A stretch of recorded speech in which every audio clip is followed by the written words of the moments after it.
मतदाता जागरूक रैली बाल विकास अधिकारी गीता केसी के नेतृत्व में निकाली गई। गोपी नगर निकाय चुनाव की निष्कर्षित योजना के अंतर्गत जन सामान्य को मतदान करने के लिए जागरूक किया गया। इसके लिए दिन रविवार को बाल योजना अधिकारी गीता केसरी के नेतृत्व में आंगनबाड़ी नेत्रियों के द्वारा पोस्टर बैनर के साथ रैली निकाल कर लोगों को जागरूक किया गया। बाल विकास अधिकारी द्वारा लोगों से अपील की गई कि मतदान मर्यादा को बनाए रखने के लिए प्रत्येक व्यक्ति को मतदान करने में अपनी भागीदारी सुनिश्चित करनी होगी।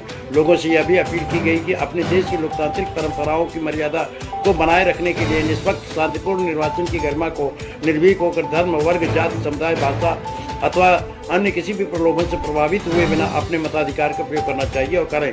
मतदाता रैली नगर पालिका परिषद गोपी से ज्ञानपुर रोड, बड़ी चौराहा, राजमार्ग, सुलियारी मार्ग, बस स्टैंड, मिर्जापुर से महानी से होते हुए बड़ी चौराहे पर समाप्त हुई। रैली में प्रमुख रूप से आंगनबाड़ी कार्यकर्ती व पालिका कर्मचारी विष्णु प्रसाद पांडे, आशीष यादव, विवेक कुमार, सती प्रकाश, रामानंद सहित आदि लोग मौजूद रहे।